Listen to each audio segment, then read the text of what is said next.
Technology has simplified the way we handle everyday tasks, like banking. Do it online at an ATM. No need for a teller. Come on. Same goes for sending out your letters and packages. Do everything right from your desk with Stamps.com. No need to waste your time at the post office anymore. Use Stamps.com. It's easy to use. It's convenient. Buy and print official U.S. postage. Using your own computer and printer, get exact postage for any letter or package whenever you need it 24/7, then just hand it over to your mailman. When I say you will never have to go to the post office again, I really mean it. And I don't say things I don't mean. Stamps.com. Right now, use my last name, Mohr, M-O-H-R, for this special offer. No risk trial. $110 bonus offer. Includes a digital scale and up to $55 free postage. Don't wait. Go to Stamps.com before you do anything else. Click on the microphone at the top of the homepage and type in Mohr, M-O-H-R. That's Stamps.com. Enter Mohr, M-O-H-R. Put your name on it. Just put your name on it. That's all I say. Be a man or a woman. Put your name on it. Well, I'd like to hear about it, potheads. How the fuck you gonna know how to be great if you don't study greatness? Look at the game tape. Donuts. If you want a battle, it's either that you will or you won't. You know, you're not a bad-looking man, Mr. Gals. But you are, Blanche. You are in that chair. There's something wrong with us. Something very, very wrong with us. Hey, man!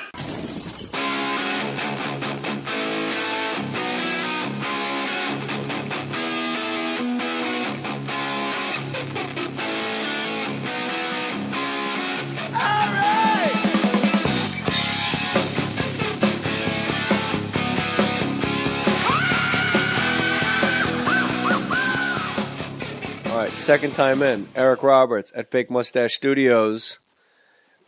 Twitter account is easy. Is it at Eric Roberts? At Eric Roberts. Eric with a C, not like some jerk. No, Eric, the proper way to spell it. E-R-I-C? Yeah. What is the actual, is there a historical significance between the K and the C and Eric I was and Eric? told by someone who probably didn't know that the original spelling was E-R-I-C-H, but I think when it came over here, they got tired of hearing Erich, so dropped the H and went Eric. It sounds super German, like, Herr Erich. Eric. Would you like to answer a question about Mr. Chris Anderson? GoDaddy is a great sponsor of ours. Maybe you want to open up Eric with a CH.com. You could do that at GoDaddy.com. Make sure you enter stories. You got to come up with a super cool website. You go to GoDaddy.com for $2.49. You own the website for the whole year. I mean, that's like less than $2.50. You get to own your own site, your own piece of 21st century real estate. GoDaddy.com. If you want to start a new website, if you're a small business, maybe you have a photography studio. You want to take pictures of fat babies in the mall, and you go, I take pictures of fatbabies.com, and you have a website where there's little photos of all these little weird fat Michelin babies. Then you could do that with a website. Or maybe you just want to have your own website because you're cool. Are you getting married? Have a website of all the photos from your website. Whatever. Just get a website. Register your new site with GoDaddy.com right now. GoDaddy offering my listeners a great new offer. Enter the promo code STORIES at checkout. STORIES, like Mohr Stories, at GoDaddy.com to redeem your new or transfer.com for only $2.49. And if you go, you don't think that's a bargain? You can buy like 2 of my old movies for $2.40.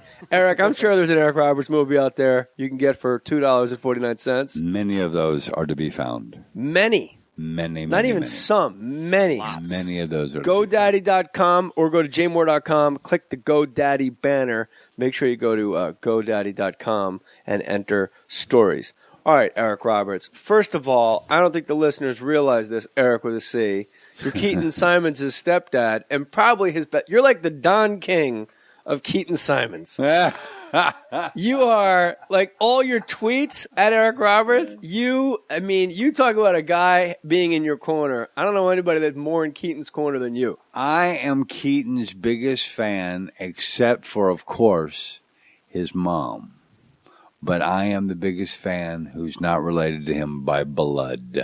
That's a tough hustle to be a stepdad, and I don't think enough is ever written about it. I took a shot at it, but if this is the place to have a quick discussion. I'm being serious. Like, when you're a stepdad, especially when Keaton was of age, when you stepped in, like, you really are the dynamic that can blow a family apart or really be the glue where we all just rode out the rapids together. And it seems like you are the latter. We all just rode out the rapids together, and we're all living this good life. I would love to take that credit, and I would love to wear it like a medal, but I don't deserve it. I can't do it. But his mother, my wife, our leader, really took care of all the bumps in the road as they came up. And now we're all so close, it's kind of sickening. We're a little house on the prairie-ish. It's really kind of nauseating if you're not one of us. And but yeah, you know, his mom, whenever there was a bump in the road, she took care of it, and she took care of it like a champ. But how do you know? And I'm being serious. Like I we'll get to real light stuff, obviously. But how do you know? Because I don't know. How do you know as a stepdad when to go like, you know what? I'm going to go in the other room. This is completely between mom and kid. When do I act like the father figure and go, you know what? My 2 cents are this. I know that his dad and he like each other. And I know that his dad is a very funny, very talented, very light guy. And so I just always, you know, he was not my child. He was my stepson. He was my wife's kid, and I liked him. I thought he was a cool guy. But whenever there was an issue, I just stepped back and shut up because I knew if I were in his shoes and somebody in my position didn't just step back and shut up, I'd be mad. Yeah, especially at his age at that time. How old was he? He was well. I met his mom just before he started to go through puberty, and when he and his mom and I got hot and heavy, he was into puberty.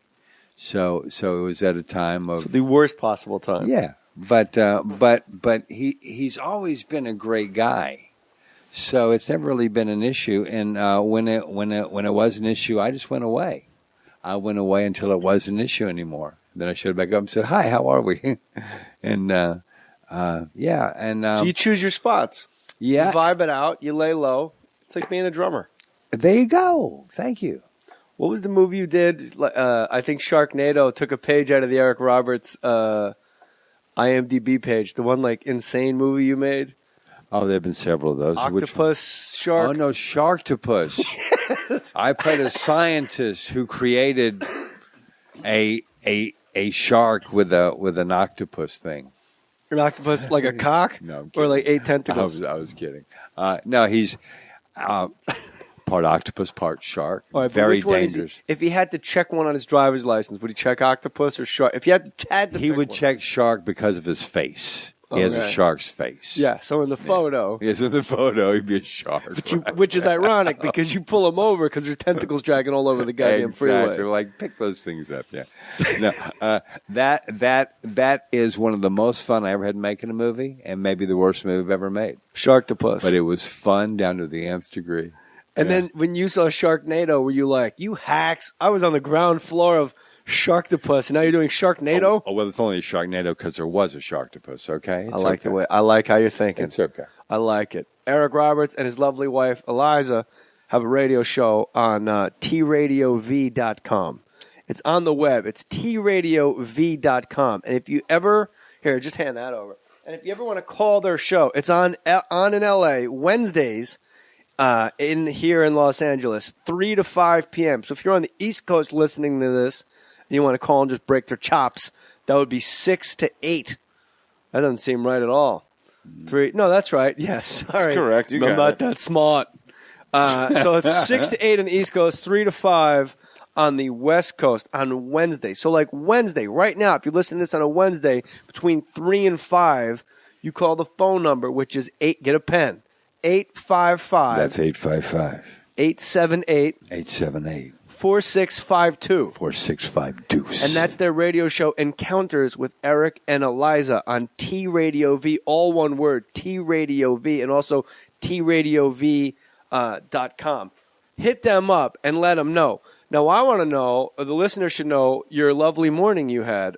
This is a weird thing that you're even here in my garage at Fake Mustache Studios doing a Mohr Stories because you were in a nuclear experiment this morning. You're going to bring down a damper on things. So let's get back to the show. Please call in. We don't get enough callers, and our switchboard.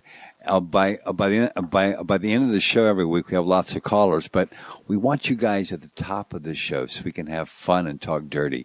Okay, what are you asking me? Talk dirty? Yeah, I love talk dirty on the radio. Really? It's great on the internet because you can say anything. Well, this is the internet. You can say whatever you want. I know. Pooey.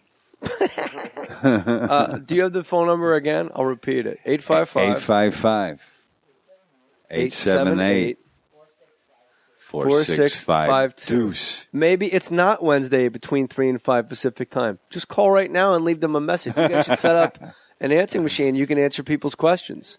And you can also go to tradiov.com for all information. Anything you want to know about this is at tradiov.com. Tell us what happened. You're not getting out of this. Tell us what happened this morning. This is good stuff. Well, it actually didn't start this morning. It just kind of ended this morning. But about a month ago, my wife has a weird leaky valve in her heart situation. So we're in now the doctors, 3-4 times a year to have it checked out. And we're in there for a checkup one time, and she's going to take a stress test. Now, for those of you who don't know what a stress test is, they put you on a walker on the elevator and, walk up hills, and they time you how fast you're going, how long it takes, and how fast your heart's going, blah, blah, blah, and how much blood is leaking out if you have a leaky valve, et cetera, et cetera. So anyway, she's doing her little test, and she gets done, and I turn to our doctor, who's a friend of ours, who's also an actor, by the way, Rico Semenini. He's our resident cardiologist actor. He's done about. Which one does he do on the side? You're so good. It's really important to me. Really... I can't have this guy injecting me with fucking dye if his cardiologist is I'm going to be honest with you. Yeah. He won't like this, but I'm going to tell you the truth. Yeah. He's an actor on the side. Okay. He wouldn't like that. No, I'm not. I'm a cardiologist on the side. If he wants to make money and pay his mortgage, that's the correct answer. Okay, well, he's an actor on the side. Anyway, Rudy Valentino is your doctor. So I turn to Rudy and I say, Rudy, I want to do this test. I'm in shape. Let me do this test. For shits and giggles. Because I'm in the gym every day of my life. I still have an 8-pack, and I'm an old guy, and I still carry an 8-pack. I'm proud of that. I'm in the gym every day. So I get on this thing, and I'm taking this test, and suddenly he says, "Stop! You're dying." I said, "What are you talking about?" He goes, "Eric, get off this thing. You're dying." He says, "Your heart's got issues, dude." I said, "Really? I don't feel bad." He goes, "Look at you. You're pale. You look bad." How do you know he wasn't doing a scene from Patch Adams? That's funny. I'm hot tonight, dude. I'm red hot. Okay, I'm feeling it, Matty boy. So he says to me, "You have to take a nuclear heart test." I think that's a joke. A nuclear heart test. Yeah, but it's not a joke. They inject you with a nuclear. What do they call it? Ibuprofen. I'd be thinking it's like nuclear. Anyway, they put this stuff in you. All right, hold on. Let's go beat by beat. Put it in you. You don't swallow a pill. No, they put it in intravenously. Okay. And they trace it through your system and how your heart reacts to it, and they can see how the blood goes through the heart completely with its radioactive dye stuff. Do you feel radioactiveness in your veins, or is it just like when you give blood? You feel a little special. Do you really? Yeah, I can't describe it. It's kind of like if you take niacin and smoke a joint. That's kind of how it feels. All right, whatever. It's kind of how it's called Bonnaroo. Whatever. Okay. Where do you get this stuff? Or at least, no, it's just. Maddie's like, where do I go for the stress I'm not test? positive. I've only read that in the Britannica. I'm not sure. But anyway, nice. It's like that. Anyway, so Seating up. I dig it. But anyway, so it turns out. How long is the dye in your body? About half a day. And then how does it leave your body? Through your pee hole? You're peeing radiation? That's the only question I didn't ask because I didn't really think I'd be told the truth.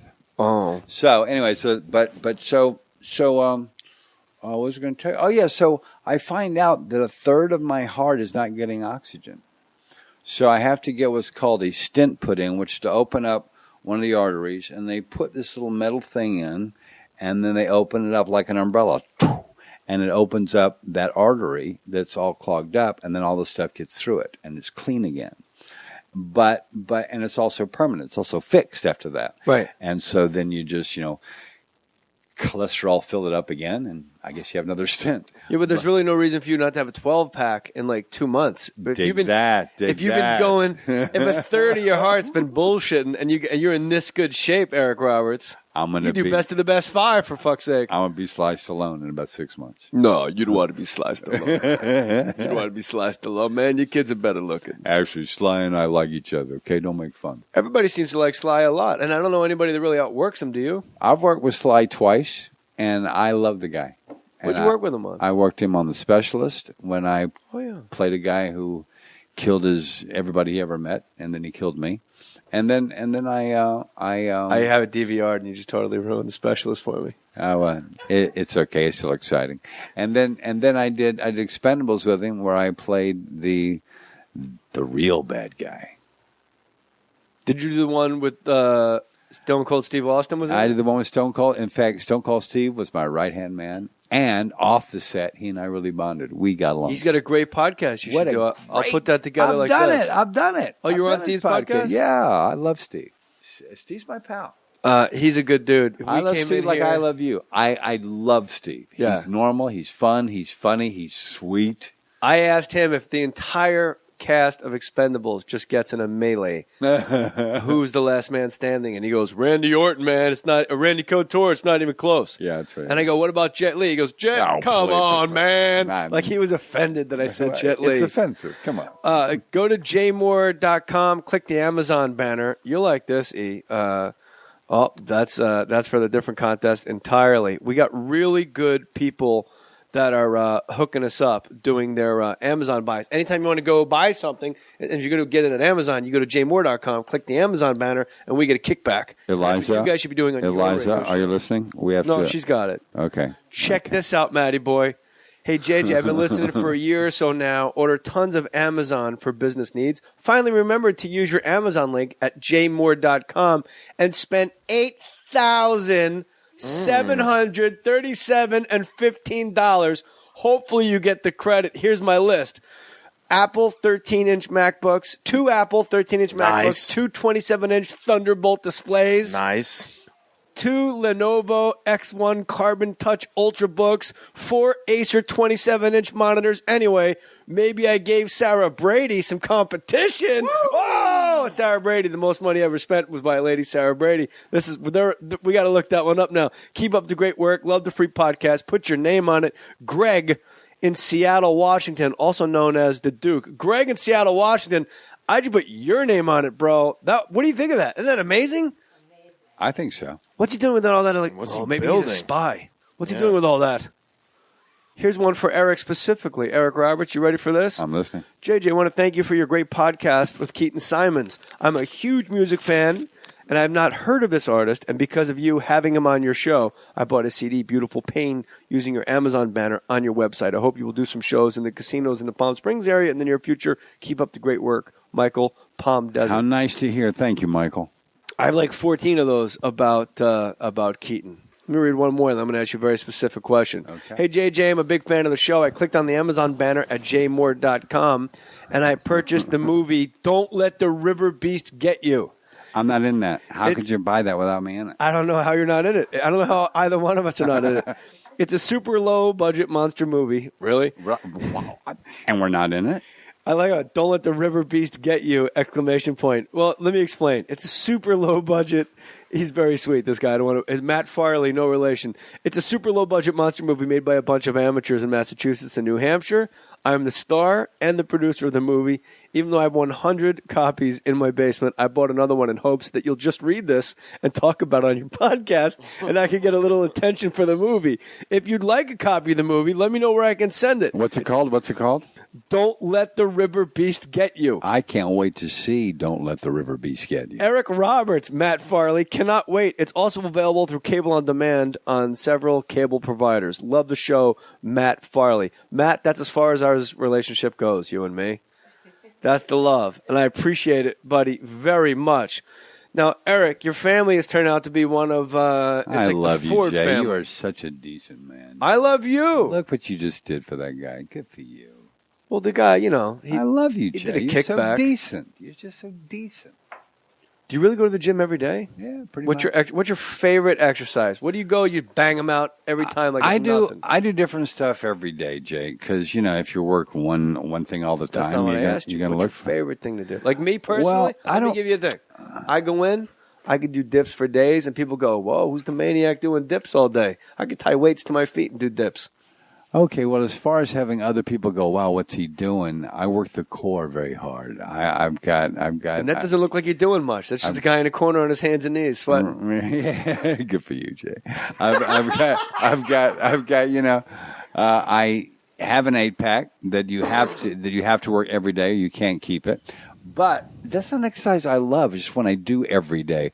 The exercise I love doing is when I max out my arms, because I go home and everybody I'm related to, my wife, goes, "Oh, honey, your arms look nice today," and she rubs them, and it makes you feel like a grown up, Like a man. like a grown up. Yeah. I did arms today. Yeah, I can tell. No. Yeah, I can. Come on. Yeah. Why? What do you why? 'Cause I'm flexing holding the mic you now? got tricep action going on. It shows. It shows. I you go got, in the you guy. got you got the Y going on back there. A little pork chop I got right here. Yeah, a little Get a pork hula chop. girl. There you go. There's a guy that does imaging on my podcast. I'm on the radio show, Vito Violante, and he's the guy that goes like, next on Fox Sports Radio. He puts all that stuff together. But in his office, he got two 25-pound dumbbells, and I'll go in there and I'll text him on my way in. I go, all right, we're going to have a werewolf party. I just named it a werewolf party because we call him a werewolf because he's super hairy. You know, Italians. And so you do 25 push-ups, and then you got to pop up, and you got to do 25 curls, and then 25 push. Then you got to go back in the air. Then every break I do it. So then by the end of the day, you've done 300 push-ups and like 200 curls. Yeah, dig that. You feel good. Yeah. And then I go home and I eat a pizza, and it doesn't really matter what I did. And you're a humpback, but your arms look great. At least I don't have a fucking stint.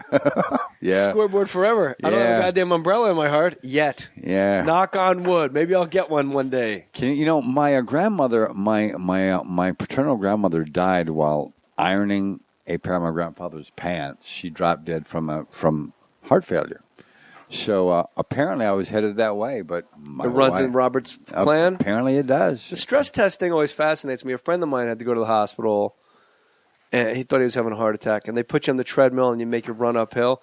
Like, that is the most counter, wacky, bullshit Western medicine. Like, I think my heart's going to explode.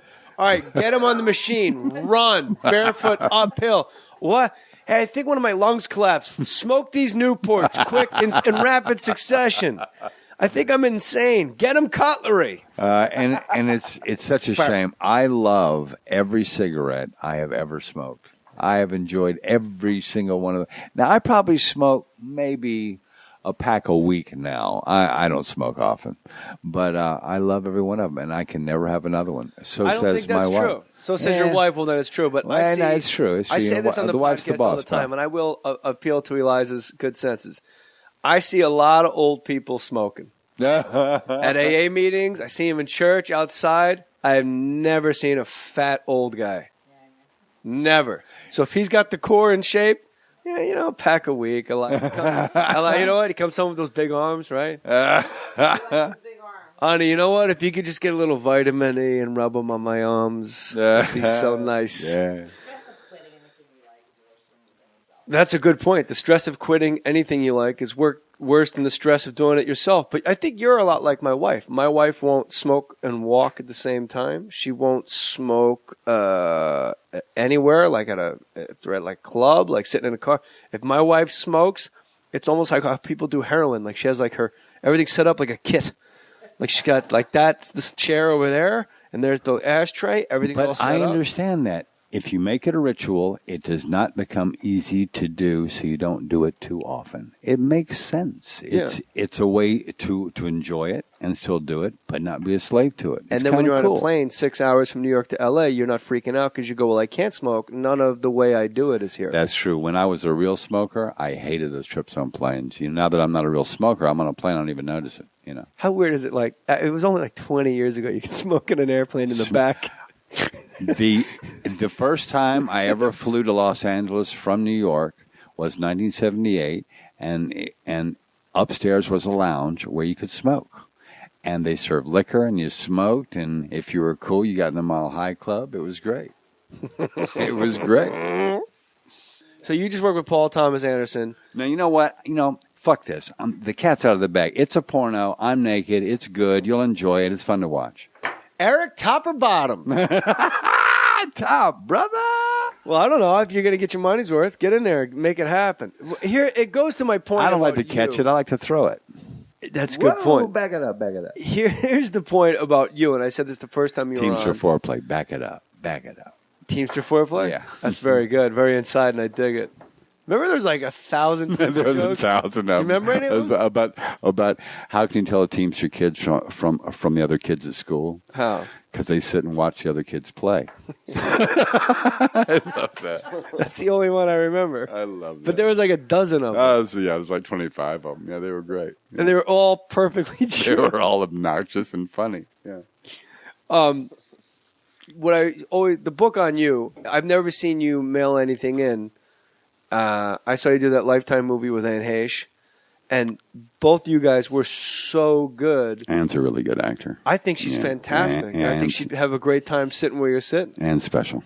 And I like in Donnie Brasco, she was perfect. Like, it was like she was one of my sisters in New Jersey. That could have been Virginia or Julie Moore in Verona, New Jersey. Like airtight. That was a Jersey chick. But what you do too is you do the same thing. And I told you this last time you was here, but it was 2 years ago. When I saw Mickey Rourke and The Wrestler get nominated, a part of me went, "No, you got the wrong guy." Now, Mickey, I'm sure Mickey's a good guy. He's a great actor. Sure, but I think you that's in you many times over than that one-off as Mickey, because Mickey's not going to play like a banker. It's between you and me, Mickey kind of looks a little like Mickey. Ouch. What do you mean, ouch? How do you know I don't mean his cascading Fabio-like looks? I'm a fan of Mickey Rourke. I'm a fan of Mickey Rourke too. I think Mickey is a really incredibly, wonderfully weird, unique, fabulous actor. He's an original. Yeah. But you're an original too. But you're Thanks, an original that can play my dad. Okay. If Mickey comes in and goes, "Did you kids do your homework?" You're going to be like, "Yo, your dad looks like Bruce Jenner on steroids. What's happening?" Poor Bruce. I mean, look at his life. Whoa. What role do you want to play? What's out? Because Christopher Walken was once asked on the Actor Studio, and this has become in the de facto Actor Studio for musicians and actors. What's your big lament? And this is pre Catch Me If You Can. He goes, "I never really got to play the dad, just the dad, a normal man. I want to be a dad. Son, how was your day?" Things like that. And then, lo and behold, like 2 years later, Ron Howard just goes, or Tom Hanks goes, "You're the dad. You're Leo's dad." What's out there that you want to play? Breath? I want to play intelligent bad guys. I've played enough dumb bad guys that I got that down. Okay? I want to play an intelligent bad guy, a bad guy who knows how to rip off money through the internet in a way that's really unique. They can teach our young people how to make a living. You want to play a Nigerian prince? No. There's a fortune waiting for you. No. But you really would want to play a bad guy and not be... Because you right now, I could put you in any movie... seriously, I'm looking right at your face. Mm-hmm. You could just come downstairs and kiss a kid on the head and say, "How was your day at school?" And Eric Roberts is playing a dad. There's no weirdness there. But then you sell a lot more tickets when suddenly Eric turns around and chops his hands off. Like, wow, what did he just do? Wow, that's far out. Wow. I'm all for what you're saying, but I don't know if you want to be the next Rutger Hauer. No. But here's what I want. I like bad guys because they wear better clothes. They drive better cars. They have looser women. They always get shot at. It's a lot of fun to be one. And when you're a good guy, you're always trying to prove a point that we all understand, but so what? It's like, okay. But bad guys, I love a good ulterior motive, and I like a guy who is not, the world is not black and white, even though we like to think it is. It is a gray area completely, and I like playing the gray area. So then I would guess people listening right now, they're going through your IMDb page in their heads, and they're going, "Well, his favorite part must have been Star 80." That was my favorite experience. That was not my favorite part. But okay. But it's interesting because it's a bad guy that's completely layered and very well. He thought he was smart.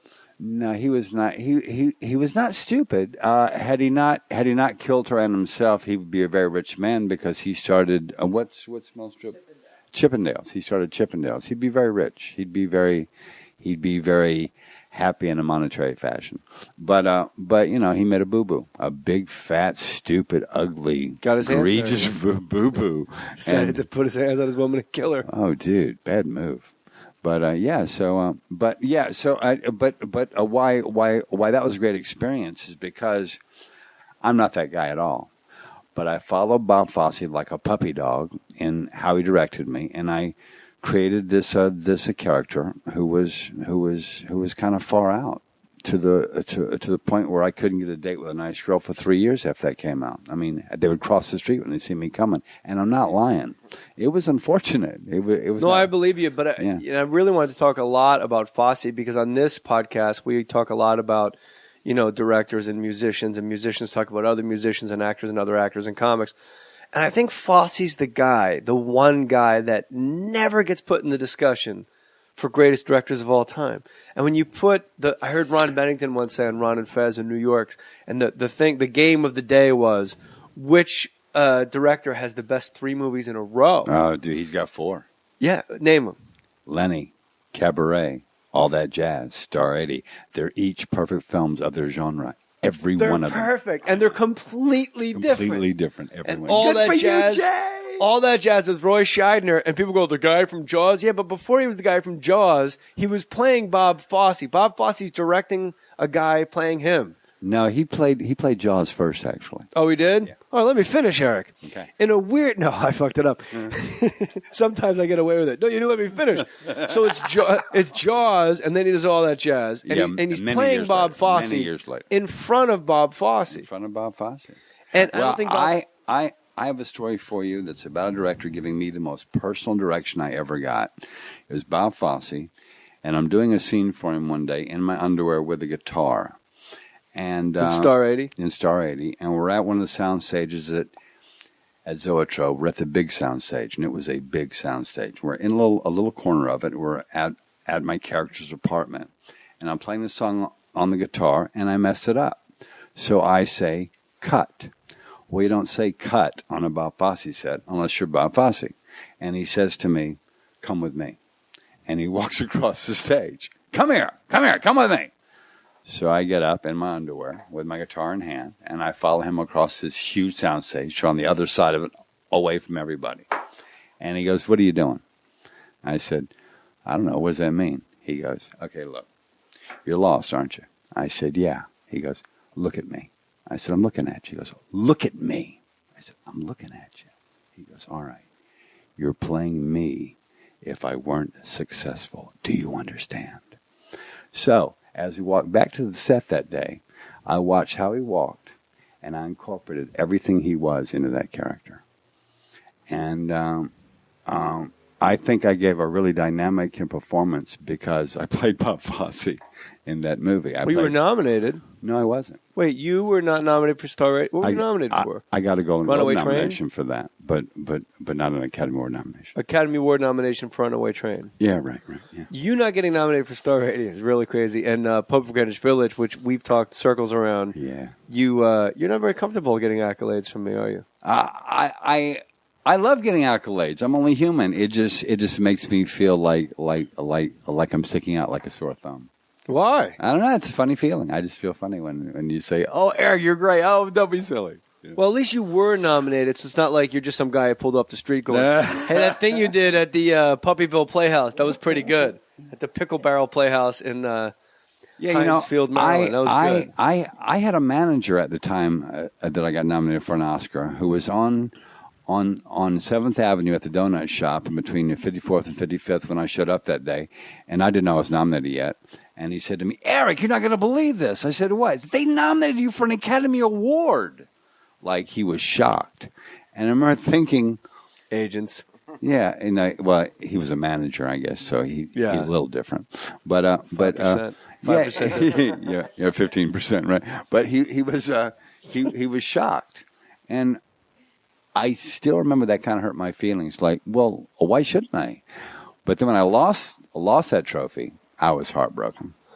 How weird is it when you're at the Oscars? 'Cause first of all, it sounds like the biggest load of shit ever when people go, hey, man, it's just an honor to be nominated. But when you get the news that you're nominated, you're in rarefied air. For that day, when you first find out you're nominated, for the first day you're nominated, it's an honor to be nominated. After that day, it's going to be an honor to win. Really? Yeah, because, okay, I've been nominated. Fine. I want the trophy. Yeah. Well, that's because you're a closer. And also, I earned the trophy a couple of times. So it's like, okay, come on, give it to me. You were in like the AA, the AAA. You didn't earn the trophy. No, but what was the ones you won? You won. No, I never win them. But I earned a nomination for Star 80. Right. I earned a nomination for Pope. Didn't get it for either of them, but got the nomination for a canon movie.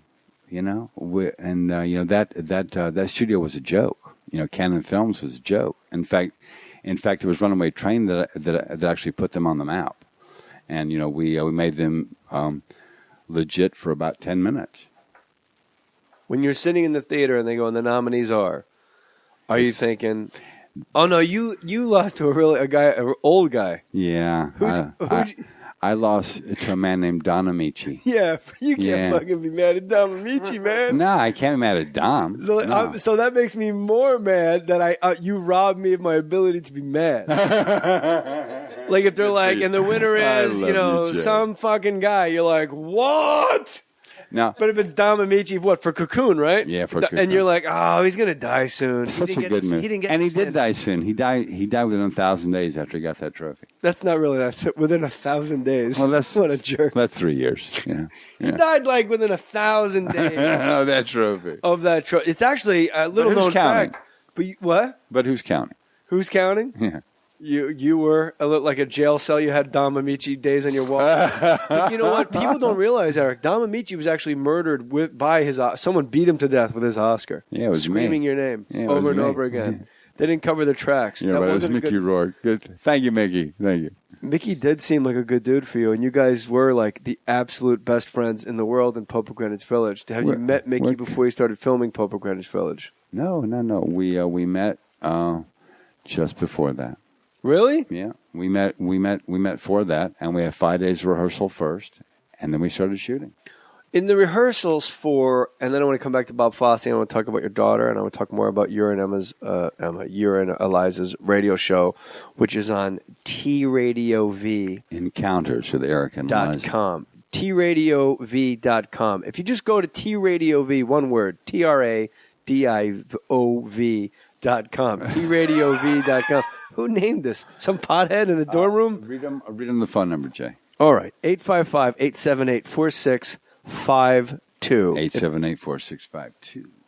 If it is a Wednesday between the hours of 3 and 5, call this number and you will talk to Eliza Roberts. You will talk to Eric Roberts. And if it's not a Wednesday, call anyway. Leave a message. I'll respond. I think you guys, that's the next step for your show, is you have like a place for people to leave messages. You gave me the idea, Jay. I'm going to steal it. It's a good All right. one. It's a good one. And as soon as you get your cut from Sharknado money, I'll get my cut from your Sharktopus. Get it right, buddy. Get it right. No, Sharknado stole from Sharktopus. Oh, right. You up a piece of the pie. Right. You're going to love this one. JJ, help a brother out. I used a click-through, went to jmohr.com, hit the Amazon banner. Most notably, I picked up a Billabong cheeky wetsuit for my girl. The style that zips up the front. I'll have her wear it around the house first, though. Have her practice zipping and unzipping. I also got myself a wetsuit hanger and some badass Waterman lip balm. Big fan, brother. Keep crushing it. And for God's sakes, come to Austin, Texas. You're killing me with the California dates. Best regards, Walt Settlemeyer. He's surfing in Austin, landlocked. Texas. He's landlocked. Why is he buying all this water gear? Ask him. It's just a fetish thing. Yeah, maybe they just have a wetsuit fetish where they just splooge on each other's wetsuits. With the front zipper. Zip, unzip. Yeah. Gotta let the jizz bow. So when do you get the stent put in your heart? In the morning. Tomorrow morning? Yeah, tomorrow morning. And then is that one of those bullshit things when they're like, no liquids after midnight? Yeah. You know what's weird is I never take a drink after midnight. But the moment they say that, like at 12:15, I'm like, Like, what? Why can't I just have like a sip of Gatorade? Like, it's just weird. Maybe some broth. You're such an 8-year-old, Jay. I am an 8-year-old. I'm an 8-year-old that's had 2 colostomies and an endoscopy. Oh, wow. Ronnie Fountain. I had a dirty fountain for a long time. Wow, really? Turns out it was stress and way too much coffee. Wow, dude. Ouch. What, diarrhea? No, I mean, who cares? You know, I used to get panic attacks, and then I stopped getting panic attacks, and I don't really care about anything. I don't get up in hackles about much or anything, really. I mean, I'll blow off steam at work, but nothing really like... Every once in a while, you get a little crazy, yeah. But I let it out, but that's like minutia stuff, but I don't really like carry shit around. No. Certainly don't hold a grudge. No. And then it just redirected itself to my colon and peeing out of my butt. Wow. And then I went to you'll love this. You ever go to acupuncture? Yeah. It's the best. Yeah. He takes my pulse and he goes, Dr. Lou is his name. He goes, L-U. Not L-O-U. He's not some fat Italian guy. Hey, who wants the needles, honey? Hey, geez, you fucking animal. It's my doctor, Andrew Dice Lou. He's an old Chinese man, and he takes my pulse, and he goes, how come you sweat so much in your sleep? From taking my pulse, Eric. And you say? And I go, well, it's normal to sweat in your sleep. Because my girlfriend's fat and she sleeps on me. I mean, what do you say? What do you say? I go, it's normal. He goes, not normal. And I go, no, it's normal. You're all wrapped up in blankets. He goes, your wife and you sleep in same bed. And I go, yeah. He goes, your wife sleeps same blanket, room, same temperature. I go, all right. I get it. And then he goes, open your mouth all the way, stick out your tongue. And there's nothing more pathetic than sitting across from a man. I just met him, and I got my eyes closed like I'm in my own bukkake movie. And then he goes, how come you have so much diarrhea? From looking in my mouth, he knew I was full of shit. And he goes, you need to not have drink so much coffee, John. Less. I'm like, if you knew what I quit, you'd prescribe coffee. Let me have the coffee. Turns out it's the coffee. Yeah, just grinds you up inside when you eat too much. You know, I used to be a coffee addict as well. I lived off of it. And then I'm in China and making a movie, and the coffee is sludge. So I tried the green tea, and I've been a green tea guy ever since. What was the movie you were making? I'm not going to tell you. Why? Because it's that bad. Who? Fucking Sharktopus? No, it makes Sharktopus look like an interesting docudrama. Did this movie come out? Come on, now we got to know. You just I'm not telling you shit, Jay. Why wouldn't you tell us? Because I love you. Is it on your IMDb page? No. You think it'd be up there? No. Are you going to be in another Batman movie? I wish. You didn't get killed in it, did you? Yeah, it's debatable. It's debatable. You know, that car did blow up. I was in it. But it is Batman. And Chris Nolan, if you're listening, I am available for you. What do you mean if Chris Nolan's listening? I'll go next door and knock on his fucking door, Eric. Go knock his fucking door down. I'll send Dice over there. Send Dice. Eric. I love that guy. Hey, Chris Nolan, Eric wants to be in the movie now. Which one now? Hey, who's Robin? You got to bring him back. The boy wonder, the girls all like him. Sexually ambiguous. The right? red tights, yeah. The little tights with the big fucking cock down the hair. It's called the bat belt. He broke the bat pole with the fucking cock on the kid. He's got a stint, this one. He does a marshmallow roast with me, Sly, Robert De Niro, and Al Pacino. Yeah. And John Travolta. When he did the Young Comedian special. Yeah. They took my hot dog, Charlie. And his Pacino's great because I even know Andrew Dice Clay is underrated in one regard, and that is you got to give a guy credit for changing the landscape of the entire genre. He sold out Madison Square Garden. If you're going to give credit for the Beatles landing at JFK or the fact that Zeppelin, they just booked stadiums and they assumed we would all fill them up, and we filled them up. And when they came over in a Led Zeppelin jet, that's pretty fucking cool. Yeah. But Dice played Madison Square Garden. And you can just say Dice, anyone on the street, his Q rating to this day, 30 years, not really doing anything but clubs in Vegas and stuff, is through the roof. But his impressions were spooky. And when he was doing you guys, before he spoke, I knew what movie. When he turned around to do his Pacino, he was real super nervous because somebody stole a hot dog. He was definitely doing Sydney Dog Day Afternoon Pacino, like, all right, well, Vietnam veterans, killing don't mean nothing to us. Like, you could tell what movie he was doing Pacino in, and he was doing the real raw shit. Like, not now, everyone does an impression of the impression of the impression, but I don't think he got enough credit for that. But good for you. I'm with you, pal. Your whole family is like ridiculously talented. You marry an actress, casting director, woman who born a child, and a genius child. Your kid, your sister is incredibly talented. Obviously, your daughter Emma Roberst is way up. She's in Where the Millers. Where the Millers is out now, yeah, and we can't forget Morgan. Pie Bake Shop. Oh, Jesus, P.I. I'm like, Morgan, what did she act in? I'm like, how did this get past me? No, like Morgan's been my chef now for, I don't know, 16, 18 years. And that's in L.A. too? Yeah. Now, why do you have an 8-pack if you have a sister that runs P.I. Bake Shop? I have a stepdaughter who runs Pie Bake Shop, and I just go for the pies of moderation, Jay. Where is Pie Bake Shop? Because I have a funny feeling me and Maddie Pie Bake Shop does not have a storefront. It's a website, and you can order your pies. Can you do it through jmohr.com? You can now. The Amazon banner and buy. You can now, Jay Mohr. Ask grass or grass. Nobody rides for free, son of a gun. I'm going to kiss you on the lips, Jay. You're not a bad-looking man, Mr. Gasson. Thank you, Jay. Pie Bake Shop is special delivery only. Yeah, special delivery. And what's the website? Oh, God. What is it?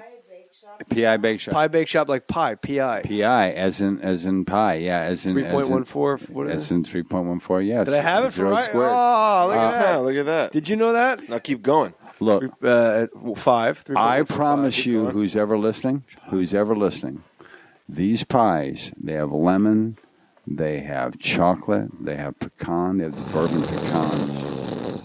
This is the boringest conversation I've ever had in my life. Dark chocolate milk dud. Are we really going to go through fucking pie flavors yeah, with Academy Award nominees in here? No, you got to hear this because it gets better. You're like the black guy in Forrest Gump. Good shrimp, half shrimp, boneless shrimp. Anyway, shrimp for all of fillet. you listening, these pies will change your life. Morgan will be mad at you if you don't promote it. I'll shut up. No, if I do. Why? Doesn't she want the business? Yeah, but she hates this. Eric, I can make it interesting right now. Look, I received your pie. I wasn't home. They took them back, and then they redelivered them when I was home. And they were. I didn't have a piece of pie. I took it upon my duty once I had one taste of pie to eat the pie. Good man. Like a man would. Yeah, we can have a contest on air. Yeah, we go to Jay Mohr Sports and have an on-air pie eating contest. There it is.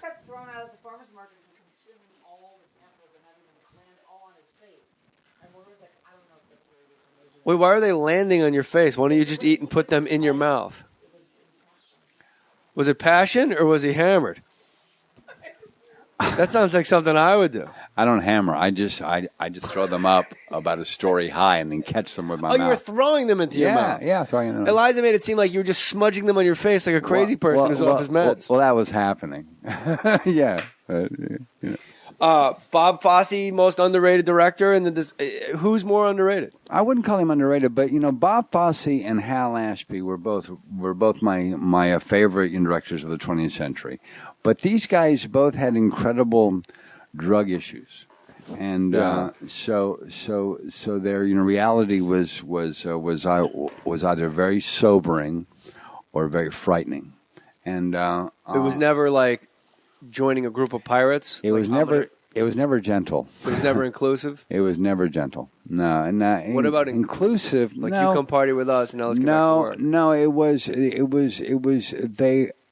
I can't really speak for Hal Ashby, but I think he was like Bob Fosse in that they were both geniuses. They both had drug issues, but they both made great movies, and they were both muff hounds, excuse the phrase, and they both were kind, but they both had tempers.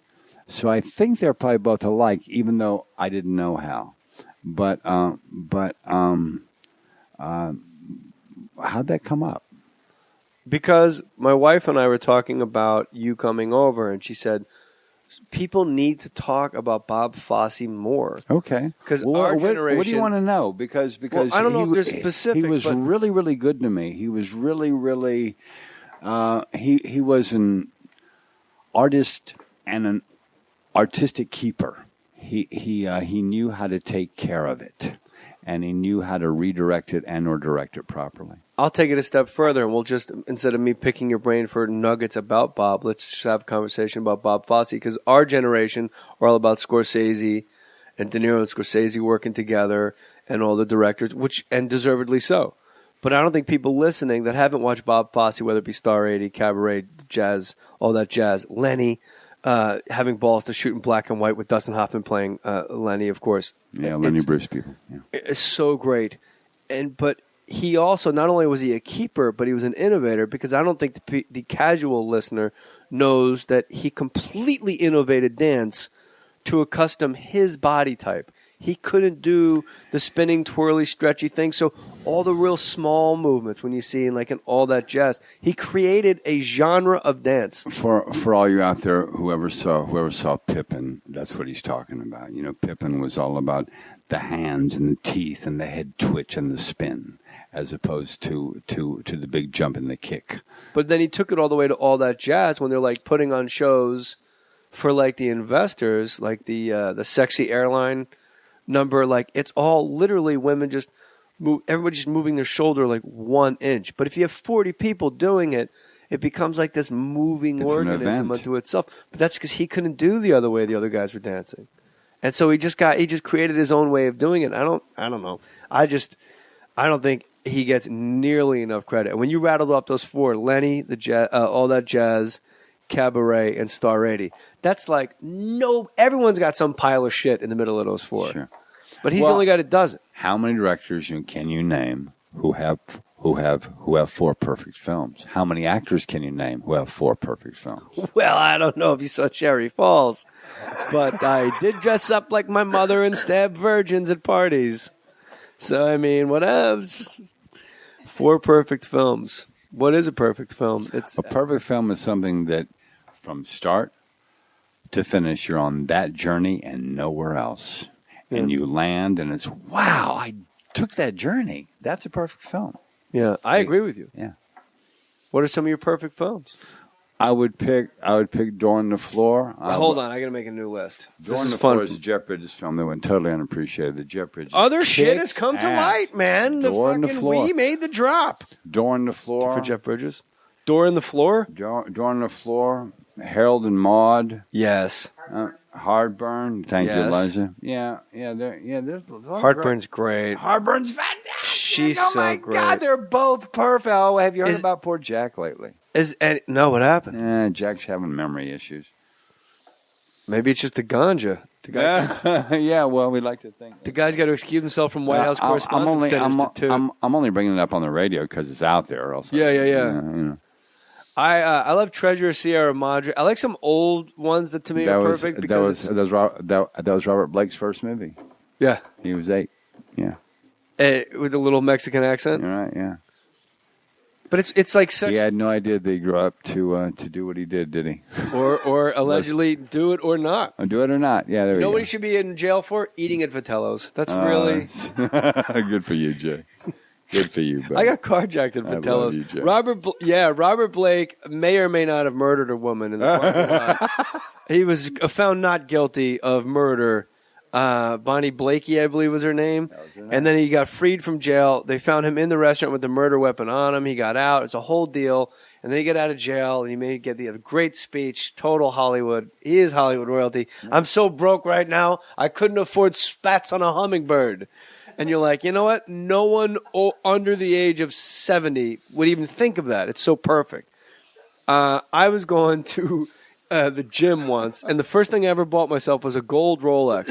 It was a $25,000 watch with all my Camp Wilder money that me and Jerry O'Connell shoveled together. And that was my only thing I owned. And I had I had my car. Oh, I leased a Mustang.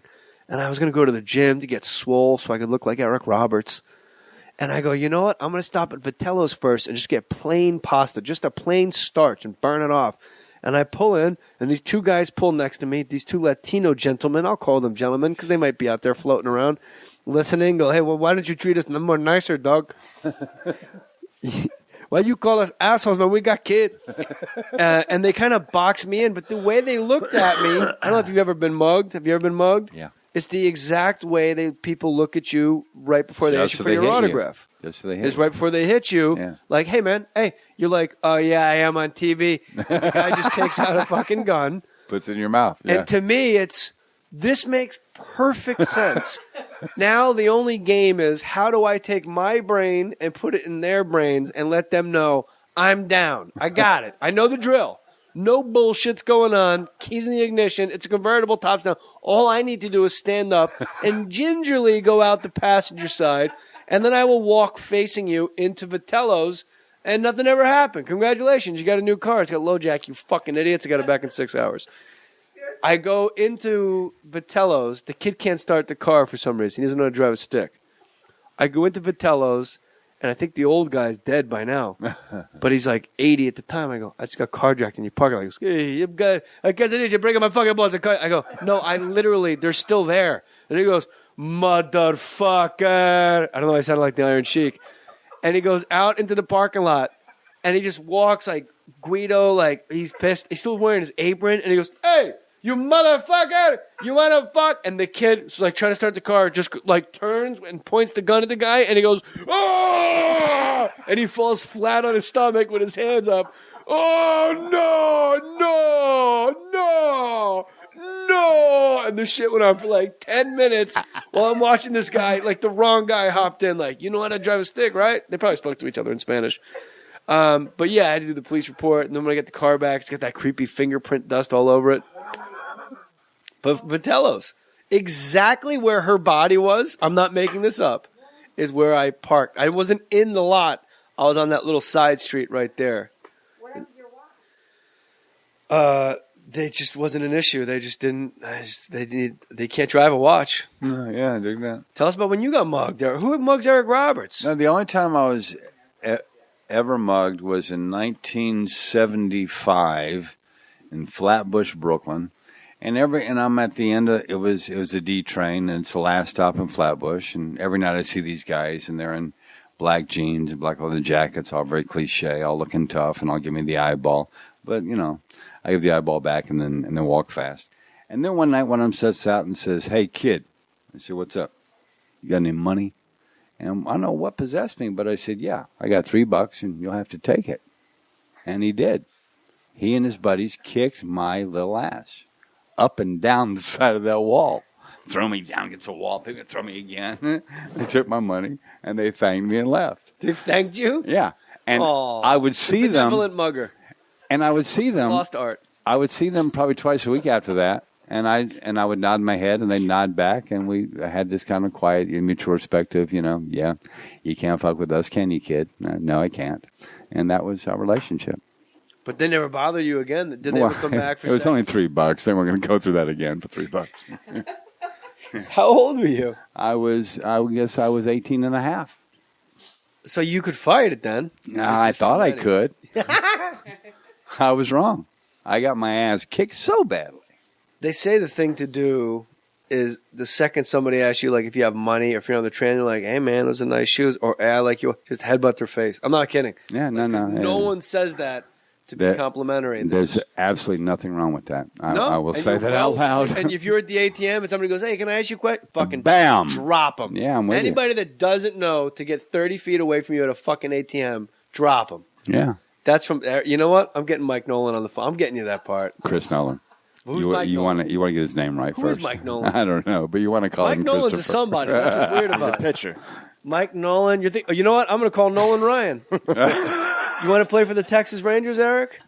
Now, the cigarettes is what's dangerous. And people ask you for a smoke or a lighter. That's always the dangerous one because you don't expect it. It's always a dangerous You think one. you're just being kind and you're going to help because somebody then your out. hands go in your hands are pocket. busy. Yeah, your hands are busy. I got jacked on the streets of Amsterdam for my cell phone. Some guy came up and asked me for a cigarette and a lighter. Oh, dude, I'm sorry. Gave it to him, and he was a 400-pound dude, and he's on a scooter, and his buddy got off the back like a Vespa, and he smacks the phone out of my hand, picks it up off the ground.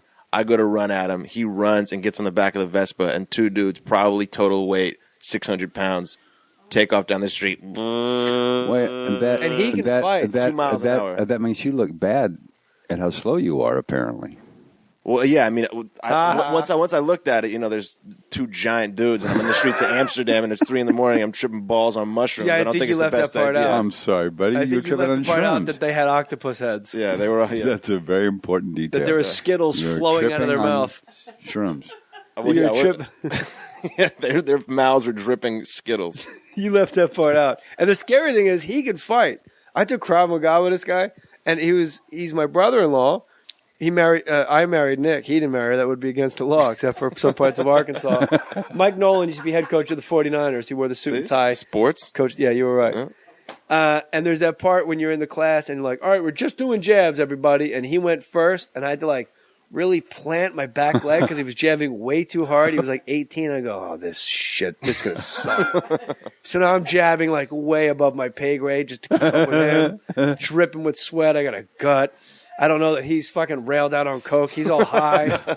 He's just let's fight all day, man. Hit the pad like a fucking man. Yeah, that's true. And I'm just in there chewing Hubba Bubba. Eric Roberts, Emma's in Meet the Millers. How often does your daughter call you and go, should I do this movie or not? Not once in her entire film career. That's why she's so successful. It helps. What movie do you think she did that you would have told her to pass on that maybe you would have been wrong on? I'd have to think about that. I don't know. Stop looking over. This ain't I'm thinking, Lifeline on what Jeopardy? Have we seen together? What have we seen together? Yeah. This is what we need to know. There's probably nothing I would have told her not to do, except maybe the Halloween movie that she was just great in. Halloween? Yeah, Scream 4. I would have probably told her don't do that, but I loved watching her in there. I loved her in there. That was a good one. The Scream, she probably made more for that than for the two prior. It was fun to watch that movie. So Scream 4, Emma Roberts, and of course Morgan Roberts owns Pie Bakery. No, that's Morgan Simons. Her dad is Jimmy Simons. Look, famous producer hyphen AD hyphen guy. Don't add any more names to this. Hyphen showrunner hyphen. Morgan Simons. Look, who cares what her name is? She goes Pie Bakery. Morgan Simons, a pie bake shop. And Eric Roberts and Eliza Roberts have a radio show on the internet just like this. T Radio V Radio and TV. And now TRadioV.com is the website. If you just want to look for yourself, it's on Wednesdays here in LA, 3 to 5. Who like this? I've never. And I say this just with sincerity because I want to, we'll get people to it. Well, Jay, here's what I'm going to do for you. I want you to make me a promise. I came here today and I'm saying no notice, right? You asked me to come here, I showed up for you, right? Bang, right? Yeah. Okay. I want you to show up on our show. I'll do your show. You only have to come for one segment. The segment is only 15 minutes. Where do you do it? I only have to come for one segment. But I want you to show up because I want people to call in. And we do it in Barstow. And we get 3 calls a show. I'm going to get 30 calls a show. And with you on the show. And you tweet at the moment to tell everybody to call at that time? Yeah. Well, I'll definitely this Wednesday. But have them call with real questions. Like, what do they want to know about me or Eliza or you or us or radio or whatever? I don't think people realize Eliza was in the movie Porky's. Animal House. What's the difference, really? No, big fat totally difference. kidding. One's a classic, one's not. I know. I made a mistake because I'm tired. So you were in Animal House and you were pregnant with Keaton Simons. I was, who just texted to send love, by the way. Keaton Simons is our youngest cast member of Animal House because he was in his mother's belly. He was a fetus. He was a fetus in Animal House. And that's why he sounds like Otis Day and the Nights. He hurts in my stomach. Makes me wanna. He's the best. He was so great the second time in. And he's go to KeatonSimons.com. We're asking people to go to a lot of different places. This is all you need to know. All things flow for me and things about this podcast through jmohr.com. Get your GoDaddy up and running. jmohr.com with the Amazon little flag there. Click the Amazon link, GoDaddy.com, click the banner, make us laugh with the URL. We're closing the door. By October, we will announce the winner. Everything from me is jmohr.com. Phoenix, September 19th, I'm there. Come make it happen. Fill it up. Now, Eric Roberts and Eliza Roberts, you want to go tradiov.com. Every Wednesday from 3 to 5 p.m. All that's on the site. All that information's on the site. So the broad stroke here, Eric Roberts, is tradiov.com, and that'll tell them everything they need to know. Like, it's on Wednesdays, 3 to 5 Pacific, and you and I will text back and forth, and you'll say, tell those fuckers to call now, and I'll tweet it, and then we'll all pile in. And there we go. And where do you guys do it from, Eliza? Santa Monica Boulevard and Gower. I will send you the exact address. This really cool little street, it's about 10 feet long, called Lodi. Lodi? L-O-D-I. Good. Bring them. We'll fucking headbutt their faces. We'll bring Maddie. That's right. I'll be the muscle. I love you, Jay. How about this? KeatonSimons.com for all Keaton Simons dates. But I do know this, Boston and Chicago. These are the two cities where people are coming to see Keaton specifically to maybe throw suitcases full of money at him. So if you live in Boston, you better go see Keaton Simons. You owe it to yourselves. Bob Fosse. In the greatest director discussion, where is he? Where do you put him in the top 10? Okay, I'm going to say this, and it's going to come across like an opinion, but I look at it as a fact, as a real color. There's Bob Fosse, and as far as all the guys I've worked with, there's Bob Fosse, and there's a big space, and then there's everybody else. And I mean, the everybody else's are a lot of good people, like Frank Pearson, Jack Fisk. A lot of good people on that list. But Bob Fosse, it's an overused and abused word, but he was a genius. And when you've been around that, you understand what it is, and it's unusual. That's why it's so special. I love the scene in All That Jazz when they're doing like the table read for the movie. And he just takes all the sound out, and he just sees all, like, everyone laughing at jokes that aren't funny. And any actor that's ever been at a table read, that's exactly how it is. Exactly what and you're like, this is fucking horrible. And you're like, ah! And it looks like hyenas tearing apart flesh. And so we've all been through it. And you just focus on, like, somebody, and everyone's pen tapping on the table, and people are like, ah! Like, slapping each other on the back and slobbering all over. We've all been through that, every one of us. It's amazing. And it was ahead of its time. Like, no one was I mean, that's like as inside Hollywood as you can get. It's so inside Hollywood, it's in New York. Like, it's Broadway. That's how much. We got to release the big new play. He left us far too early, and now you, my man, are going to get a stint tomorrow like a big boy. So I don't have to go the way of Bob Fosse? No, you're going to live a very long time, because you're not done with Oscar nominations. Nah, I don't know about... You can play Chet Baker. I don't know about that, but what I'm not done with is you know, I'm so in love with my wife every day of my life. That don't pay the bills, Roberts. No, but it's nice in bed. I love my wife. It is. I love... my wife too, but no one ever rings the doorbell and goes, "Are you Jay Mohr? Yeah. Do you love your wife? Here's the love your wife check." I love that. So you got to go out on the road with the wife, make love in other towns. No, but I like. You can keep that. That's my notes on this show. I like say that because of a very specific reason I say that, and that's that I like to end every event that I find special, and I found this event special, with what I find most special, which is my private life, being my wife. Because this stuff we talk about is really cool, but it's not what gets me up in the morning. I think you and I are unique that we're both guys that the best managers and producers we've ever had are our wives. Yeah, I fired everybody else years ago. If it wasn't for her and her, you and I would not be sitting here talking, and that's a fact. Exactly correct. Eric Roberts, hit him up on Twitter, ERIC, not CH like some a-hole. Mr. Roberts, Eric. Or ERICK. Yeah. ERIK. Whatevs. It's like guys with Greg and there's two G's at the end. Like, you sound like my daughter. Whatever. Who's the hitchhiking G at the end of Greg? Freeloader. Emma Roberts says whatever. Whatever. She's a whatever girl. He might. No, it's LU, Dr. Lou. How come you have so much diarrhea? And he goes, do you have a strong ejaculate? Oh. And I go, what? Like, how much does it bench? Smell? Does it get stains out? What are we going by? And he goes, how much come out? I'm like, I'm trying to make a baby. If I know how much comes out, I'm going about it the wrong way. You should blow. How much comes out? About a cup and a quarter. I told him map of Hawaii. And you know what he said to me? Hawaii good. With a knowing glance. What are you in next, Eric? Besides tradiov.com. I closed out CSI, the good CSI, I'll say, because I can say The that. William Peterson one? Yeah, the William Peterson one. That is now the Ted Danson one. Yeah. And I closed them out last season. I opened them up next season.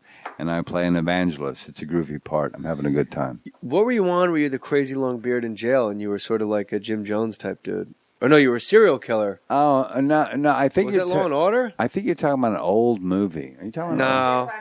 It was CSI Miami. You were old and you were faking that you had other bodies to delay your own death penalty. Oh, yeah, right. And you had a long-ass beard and you just had your Bible class. You're like, well, I can tell you with a bird. Yeah. So check him out on CSI. Check him out at Eric Roberts. His stepson, who he's in love with, and a great guy, KeatonSimons.com, PieBakeShop.com. Eliza and Eric, that's called The Fun Adventures of Harold and Kumar. Go to ElizaandEric.com. T-Radio-V. They'll go. TRadioV.com. Look it up, and Eric will tweet. Follow Eric on Twitter right now, and he will tweet, okay, we're taking calls now, and then you can call from anywhere in the country. That's the best way to do it. Ask me what we talk about on our show. What do you guys talk about on your radio show on TRadioV.com? How would you answer that question, Eliza? We talk everything. We talk about everything from pussy to politics, pal. We talk about it all. A lot about. Hey, I'll tell you one thing. These days, it's the same thing, right? Fucking double guns. Eric Roberts, put your name on it.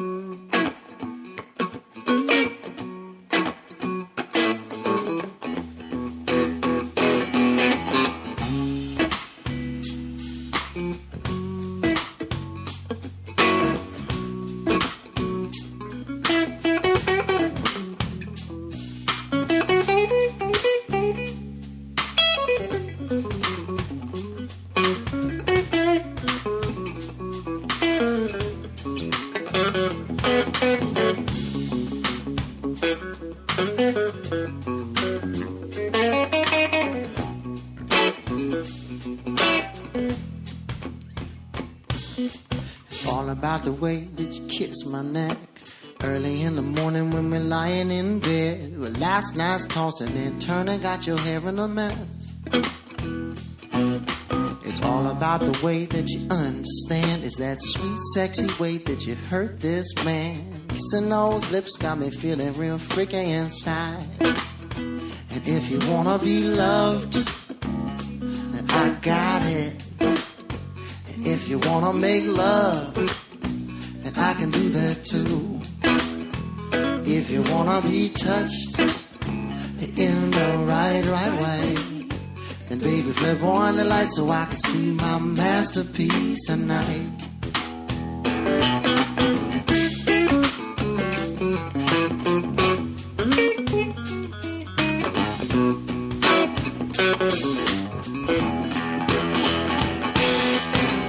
By the fire with a glass of wine, a fake fur coat, rose got you looking so fine. Cheers to you, honey, cause you look so money tonight. I am crazy about the way that you shake your thing. Makes me wanna give you a diamond ring. Let's finish what we started, cause girl, you are part of my life. And if you wanna be loved, then I got it. And if you wanna make love, and I can do that too. If you wanna be touched in the right way, then baby flip on the light so I can see my masterpiece tonight. Say more and more each day, I realize our love's just a game. You got me bending over backwards just to catch you on the other side. I break it down all the way.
If you wanna be loved, I've got it. And if you wanna make love, I can do that too. If you wanna be touched in the right way, then baby flip on the light so I can see my masterpiece tonight. I said I've got a woman way over town. That's good to me. Oh yeah. I said I got a woman I got a woman way over town. way over town. It's good to me. That's good to me. Oh yeah, now. Oh yeah. Now she gives me money. She gives me money when I'm in need. I'm in need. Yeah, she's a kind of friend indeed. Friend indeed. But I got a woman. I've got a woman way over town. way over town. And it's good to me. That's good to me. Oh yeah. Hey pretty baby with the high heels on, give me fever like I've never ever known. You're just a product of loveliness. Dig the groove of your walk. That is one of the most fun I ever had making a movie, and maybe the worst movie I've ever made. Sharktopus. But it was fun down to the nth degree. And then when you saw Sharknado, were you like, you hacks? I was on the ground floor of Sharktopus, and now you're doing Sharknado? Oh well, it's only a Sharknado because there was a Sharktopus, okay? I like the way. I like how you're thinking. It's okay. I like it. Eric Roberts and his lovely wife, Eliza, have a radio show on tradiov.com. It's on the web. It's tradiov.com. And if you ever... Here, just hand that over. And if you ever want to call their show, it's on in L.A. Wednesdays here in Los Angeles, 3 to 5 p.m. So if you're on the East Coast listening to this and you want to call and just break their chops, that would be 6 to 8. That doesn't seem right at all. 3. No, that's right. Yes. Sorry. That's correct. You got I'm not it. that smart. So it's 6 to 8 on the East Coast, 3 to 5 on the West Coast on Wednesday. So like Wednesday, right now, if you're listening to this on a Wednesday, between 3 and 5, you call the phone number, which is 8, get a pen, 855. That's 855. 878. 878. 4652. 4652. And that's their radio show, Encounters with Eric and Eliza on T-Radio V, all one word, T-Radio V, and also tradiov.com. Hit them up and let them know. Now, I want to know, or the listener should know, your lovely morning you had. This is a weird thing that you're even here in my garage at Fake Mustache Studios doing a Mohr Stories because you were in a nuclear experiment this morning. You're going to bring down a damper on things. So let's get back to the show. Please call in. We don't get enough callers, and our switchboard. By the end of the show every week, we have lots of callers, but we want you guys at the top of the show so we can have fun and talk dirty. Okay, what are you asking me? Talk dirty? Yeah, I love talk dirty on the radio. Really? It's great on the internet because you can say anything. Well, this is the internet. You can say whatever you want. I know. Pooey. Do you have the phone number again? I'll repeat it. 855. 878. 4652. Maybe it's not Wednesday between 3 and 5 Pacific time. Just call right now and leave them a message. You guys should set up an answering machine. You can answer people's questions. And you can also go to tradiov.com for all information. Anything you want to know about this is at tradiov.com. Tell us what happened. You're not getting out of this. Tell us what happened this morning. This is good stuff. Well, it actually didn't start this morning. It just kind of ended this morning. But about a month ago, my wife has a weird leaky valve in her heart situation. So we're in now the doctors, 3-4 times a year to have it checked out. And we're in there for a checkup one time, and she's going to take a stress test. Now, for those of you who don't know what a stress test is, they put you on a walker and they elevate it, walk up hills, and they time you how fast you're going, how long it takes, and how fast your heart's going, blah, blah, blah, and how much blood is leaking out if you have a leaky valve, et cetera, et cetera. So anyway, she's doing her little test, and she gets done, and I turn to our doctor, who's a friend of ours, who's also an actor, by the way, Rico Semenini. He's our resident cardiologist actor. He's done about... Which one does he do on the side? You're so good. It's really important to me. Really... I can't have this guy injecting me with fucking dye if his cardiologist is I'm going to be honest with you. Yeah. He won't like this, but I'm going to tell you the truth. Yeah. He's an actor on the side. Okay. He wouldn't like that. Well, no, I'm not. I'm a cardiologist on the side. If he wants to make money and pay his mortgage, that's the correct answer. Okay, well, he's an actor on the side. Anyway, so Rudy Valentino is your doctor. So I turn to Rudy and I say, Rudy, I want to do this test. You know, I'm in shape. Let me do this test. For shits and giggles. Because I'm in the gym every day of my life. I still have an 8-pack, and I'm an old guy, and I still carry an 8-pack. I'm proud of that. You know, I'm in the gym every day. So I got on this thing, and I'm taking this test, and suddenly he says, "Stop! You're dying." I said, "What are you talking about?" He goes, "Eric, get off this thing. You're dying."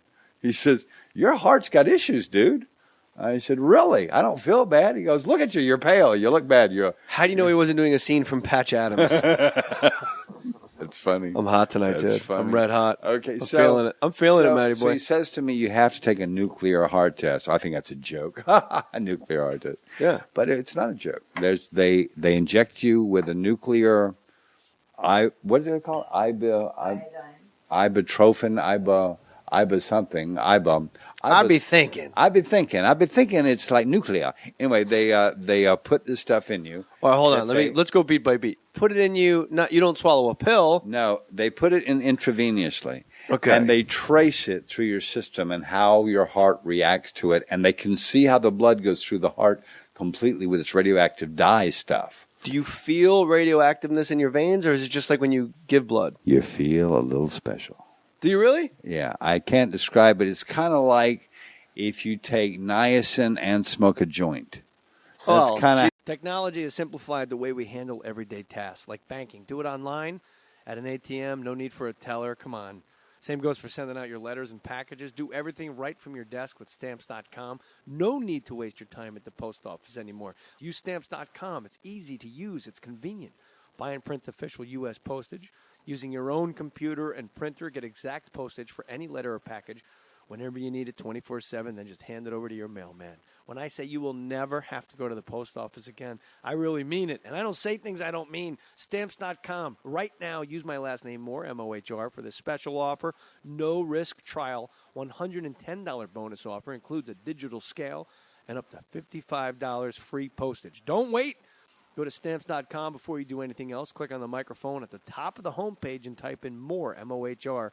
That's Stamps.com. Enter Mohr, M-O-H-R. Put your name on it.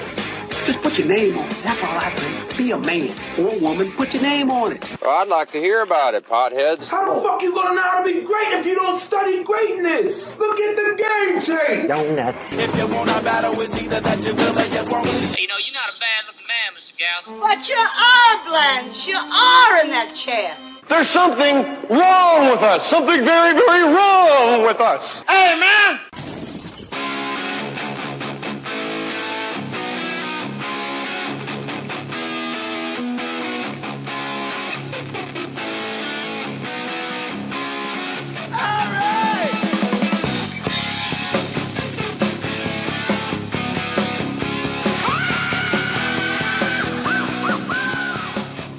All right, second time in. Eric Roberts at Fake Mustache Studios. Twitter account is easy. Is it at Eric Roberts?